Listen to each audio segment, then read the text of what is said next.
Behold, Galvatron!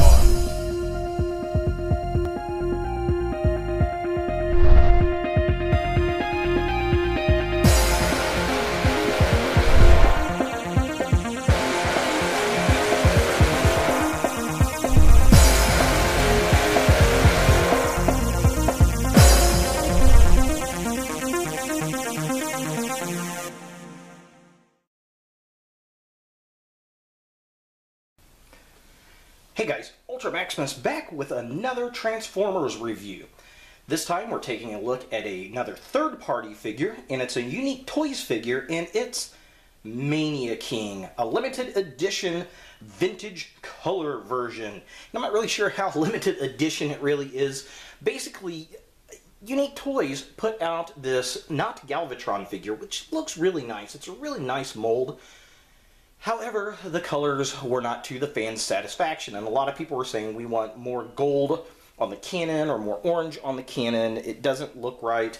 The purple's not the right color, and there's too much eggshell white, not enough gray. So Mania King was redesigned. So Unique Toys came back and they gave us this vintage color version, which was very cool of them. Now, the original figure, well, quite frankly, it was colored to, honor the original toy, because the original toy was not the same color as the movie and the TV show. So the Mania King looked like the toy, but everybody wants show-accurate figures. So they went back and they redid this figure, and here he is. This is actually the one I wanted because, well, I'm the same way. I wanted one that looked like Galvatron to me. So here's the box that came in. We get this really nice black and white artwork of not Galvatron there. So Mania King over Cybertron, looking really, really cool. Unique Toys kind of in a goldish color down here on the corner. Mania King at the bottom in his number G02DX. Very cool stuff. Universe Limited Edition, vintage color, and I never really noticed, but there's a Unicron back off in the corner, so just kind of a close-up of the artwork. Looks really, really nice. There's Cybertron, very cool stuff, and then in the corner we've got Unicron. Very cool. Didn't notice that until today, which is very, very nice. The top of the box kind of reminds me of a Hot Toys figure. Side of the package just has a picture of Mania King there. There he is in his cannon mode. And then here is the back of the package, looking really, really cool. Got this nice little write-up, picture of him in color of what he looks like. The cool thing about this, he's got an LED light in the cannon, which is very, very cool. And I noticed, looking at the package itself, that's not what the barrel actually looks like. It's kind of reversed. So, yeah, that's kind of interesting that they didn't actually... It looks like they just basically took the original figure, because that's kind of what the cannon looked like on the original figure, and put it on the back of the box instead of putting a new picture. Very, very strange. So just kind of real quick, if you want to pause and read this write-up, here's the first paragraph. You can do so. And then there's the rest of the write-up. So yeah, there it is. So there's the package. Let's get Mania King out of box and see what he looks like. Alright, so here's what you get out of package. Obviously, we've got Mania King here. We've got the box. You also get the instruction sheet and a card. The instructions are very basic. Printout instructions. So, how to transform him. It'd been nice if they would have put a poster on the back at least. I would have appreciated that. Maybe that image there would have been really, really cool. You also get, like a lot of third parties, give you a little collector card. This is a very nice, it's a credit card style plastic, and you've got a picture of Mania King there. However, if you look at the figure and compare, it uses the cannon just like on the back of the box. That's the cannon from the first release, which is not really that big of a deal.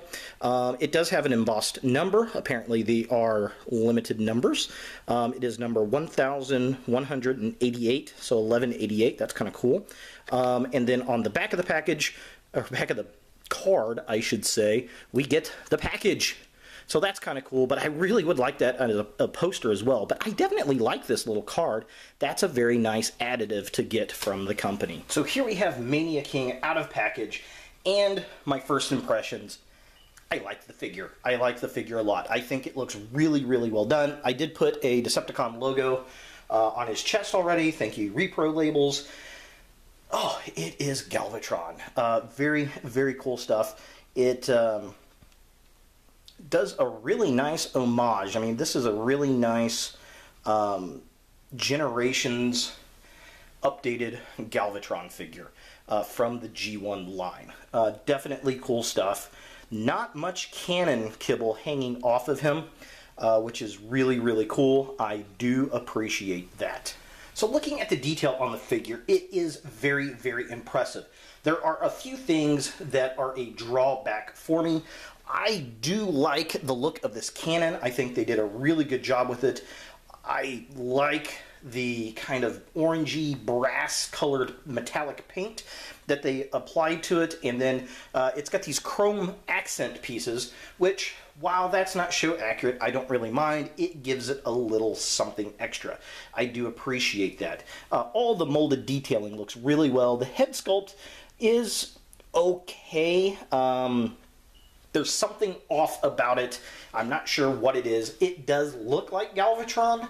It looks like it could be a good Generations Galvatron, but it definitely is off from the G1 look.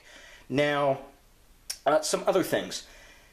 The articulation is pretty decent. There are ratchet joints at the shoulders. His elbows do move. He has slight articulation in his hands. They do open and close. I'm not particularly sure why. I guess so you can have an open stance and then a closed fist when he wants to blast things. But yeah, the head's on a ball joint. It is kind of stiff. Now, the feet do have a joint pivot down here. He bends at the knees. He has a waist swivel, so you can give him some good poses. His feet, or his legs, do move back and forth. They are on a joint as well. So overall, I mean, he does pose very well. The issue I've got is in the arms. This one is stiff, but feels fully functional and fine. This particular arm just seems overly stiff, and at first I was afraid I was going to break the figure. But it will move. It's just a little stiffer than I would appreciate it being. The other thing is, while this piece is supposed to go up in this mode, I find if you put it down, which is actually for cannon mode, it makes the figure look much more G1 style. So kind of a close-up real quick.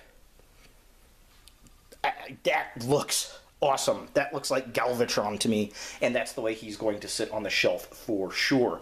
But yeah, just kind of a close-up on some of the detail here. Again, the head sculpt is nice. It just seems a little off for some reason. I like the red paint on the eyes. Of course, I added a Decepticon logo there.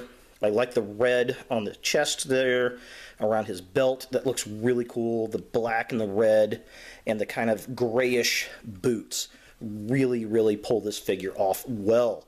The cannon detailing is really, really nice. Definitely a cool figure. Plastic feels good, but it does feel light,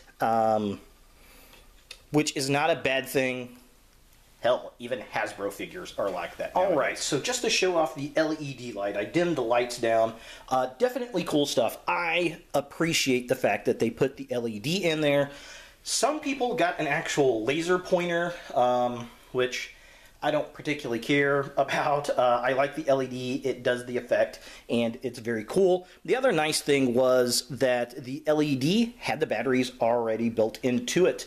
Looking at the Canon itself, here is the little switch, which is the same color as the Canon, which is nice so that it blends in very, very well. That is much appreciated. For a size comparison, here is Mania King, aka not Galvatron, next to MP10 Optimus Prime. Here is Mania King next to Robots in Disguise Scourge. Here is Mania King next to a Unique Toys Sharkticon. And finally, here is Mania King next to the KFC Citizen Stack figure, which you can see he just towers over little Mania King. And it's kind of unfortunate for the shelf displays because I really like the detail of the Magnus and I really like the detail of this Galvatron and would have loved to have these two sitting next to each other on the shelves. Alright, so here we have Galvatron or Mania King in his Canon mode. And it does look pretty decent. I will tell you, transforming this thing is a pain in the ass. The instructions are terrible. Go online, watch a couple people transform this thing. The legs, physically, you pull them straight out after you unfold them out this way, and you just pull them straight out. The instructions are really bad at showing that. You physically have to see somebody do it. Clamping this piece around this Canon is a pain, and then figuring out how the arms work and go, it's all just kind of a big cluster. But once you figure out and watch it a couple times and figure the figure out, he makes sense once it's said and done, and it's much easier to get him back into the robot from the Canon. That is for sure. But overall, I do like the Canon mode. It is very G1 looking. They did a good job with it. It was very intelligent how they got his legs to wrap around to become the actual Canon itself. His head kind of hangs out here at the bottom. The instructions show you to kind of just face the head downward, but I think it looks better pointed up towards the body. Kind of hides it a little bit more. I like the tank treads that come out of his shoulders. That's a really, really cool gimmick. And the hands are hidden relatively decent in the back. And then we get the stabilizer back here, which is nice. And then it's got the crosshairs that the original Canon had. And I suppose if you wanted to, you could pull this piece straight down to kind of give it the little gun piece that it had. As a kid, of course, it was an electronic gun, so he had 3 modes. I guess he was a triple changer. But all in all, yeah, I really do like it. I think it looks nice. The little light gimmick, of course, works as well in this mode. So just kind of dim the lights real quick. There's his Canon laser light.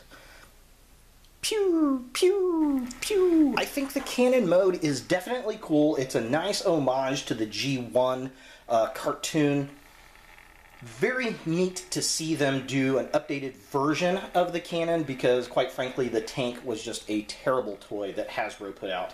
I am for sure a much bigger fan of the Canon than I am the tank. But the real reason that you want this, of course, is to have Galvatron in robot mode itself. So is Mania King a figure that you want in your collection? If you're an avid third-party figure collector, you're definitely going to like this piece. I would recommend getting this over the original Mania King release just because I think the colors look better. I like the bronze and the chrome on the Canon. I like the darker gray parts on his legs. The muted purple looks very G1-like. All in all, I think it's a very satisfactory figure for the price. And you get the LED light-up cannon, which is fantastic. Now, I will say that the original figure is on sale at both the Big Bad Toy Store and, I believe, at tfsource.com for about $25 cheaper than what you can get this figure for at the time of this recording. So if you're looking to complete your Generations, movie collection with Scourge and Cyclonus, and you had the Hasbro version of Galvatron, which I didn't really care for, this definitely makes up for that in droves. Definitely a cool figure. I think he's worth the price, but again, you gotta be a third-party fan. So there he is, Mania King from Unique Toys, aka not Galvatron. If you guys like this video, definitely thumbs it up. If you hated it, thumbs it down. Thank you for watching. Please subscribe to my channel. I do appreciate it. Share my videos. And as always, look for more videos in the future.